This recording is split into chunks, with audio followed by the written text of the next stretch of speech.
ভাবো তো, একটাই জীবন যেখানে তুমি চাইলে হাত তুলে কিছু ধরতে পারো না, একটাই জীবন যেখানে মানুষ তোমার দিকে তাকায় করুণা নিয়ে, সম্মান নিয়ে না। আর সেই জীবনটা যদি তোমার হয়, তুমি কি লড়তে পারতে নাকি চুপচাপ হার মেনে নিতে?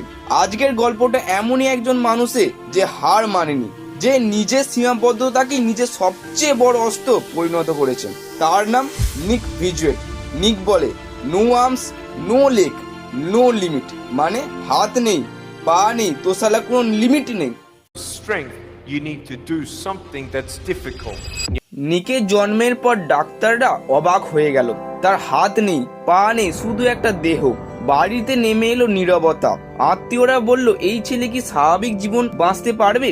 কিন্তু তার মা, তিনি একটাই কথা বলেছিলেন, আমার ছেলে আলাদা, দুর্বল না। শিশুকাল থেকেই নিক বুঝতে শুরু করলো সে অন্যদের মতন না। স্কুলে ভর্তি হওয়ার পর তার বাস্তবটা আরো কঠিন হলো। বন্ধুরা খেলতো, সে শুধু তাকিয়ে থাকতো। কেউ তাকে টিমে নিত না, কেউ তার পাশেও বসতে চাইতো না। আর কিছু ছেলে তো সরাসরি বলতো, তুই কিছুই করতে পারবি না। এই কথাগুলি ধীরে ধীরে তার ভেতর ভেঙে দিচ্ছিল। প্রতিদিন স্কুল থেকে ফিরে নিক একা বসে থাকতো। তার কোনো বন্ধু ছিল না। সে জানলার পাশে বসে দেখতো অন্যান্য বাচ্চারা খেলছে, হাসছে, দৌড়াচ্ছে। আর সে শুধু ভাবতো, কেন আমি এমন? একদিন সে আয়নার সামনে দাঁড়িয়ে জিজ্ঞাসা করলো, আমি কি কখনো স্বাভাবিক হতে পারবো? উত্তর ছিল না। একটা সময় আসে যখন মানুষ তাকে আর সহ্য করতে পারে না। সে ভেবেছিল সব শেষ করে দেবে, কারণ সে মনে করতো এই পৃথিবীতে তার আর কোনো মূল্য নেই। কিন্তু ঠিক সেই সময় তার মা তার পাশে এসে বসে। প্রথমে তিনি শুধু মাথায় হাত রেখে ধীরে ধীরে বললেন, তুই যদি হাল ছেড়ে দিস তাহলে তোর গল্প এখানেই শেষ হয়ে যাবে, কিন্তু তুই যদি লড়িস তাহলে তোর গল্প একদিন অন্যদের বাঁচাবে। এই কথাগুলো নিকের ভেতরে নতুন করে শুরু করার আগুন জ্বালালো। সেই দিনের পর থেকে নিক একটা সিদ্ধান্ত নেয়, আমি চেষ্টা করব।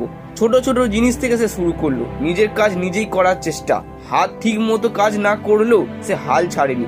সকালবেলা ব্রাশ করা থেকে দাড়ি শেভ, সে সবকিছু নিজেই করতে থাকে।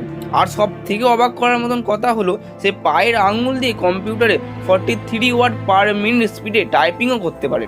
প্রতিদিন একটু একটু করে সে নিজেকে উন্নত করতে লাগলো। এই পথটা সহজ ছিল না। অনেকবার সে ব্যর্থ হয়েছে, অনেকবার পড়ে গেছে। মানুষ আগেও হাসতো, এখনো হাসছে। কিন্তু এবার নিক বদলে গেছে। সে বুঝে গেছে ব্যর্থতা মানে শেষ না, একটা শেখার সুযোগ। প্রতিবার পড়ে গিয়ে সে আবার উঠে দাঁড়াতো। আর এই অভ্যাসটাই তাকে অন্যদের থেকে আলাদা করে দিল। একদিন নিককে স্কুলে নিজের জীবনী নিয়ে বক্তব্য রাখতে বলা হয়। প্রথমে তার গলা কাঁপছিল, কিন্তু ধীরে ধীরে সে নিজের গল্প বলতে শুরু করলো। পুরো ক্লাস চুপ হয়ে গেল। স্টুডেন্ট থেকে শুরু করে টিচার সবাই নিজের কান্না থামিয়ে রাখতে পারলো না, কারণ তারা প্রথমবার দেখলো একটা হাত পা না থাকা দুর্বল ছেলেও কতটা শক্তিশালী হতে পারে। সেই দিনের পর মানুষ তাকে নতুন চোখে দেখতে শুরু করলো। নিক বুঝে গেল তার গল্পই তার শক্তি।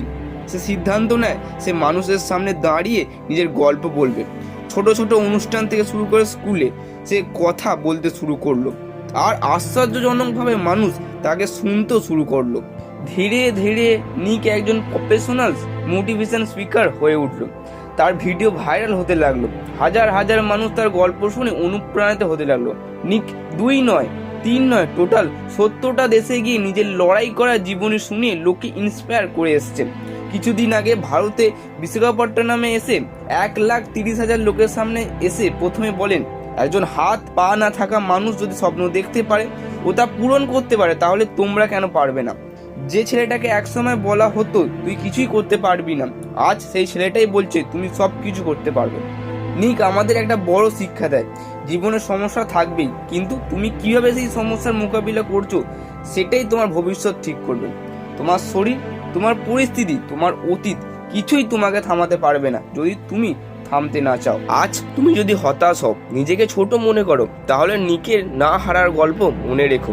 এই গল্পটা যদি তোমার হৃদয়ে লাগে তাহলে ভিডিওতে লাইক করো আর কমেন্টে লেখো, আমিও পারবো, ইউ ক্যান ডু ইট।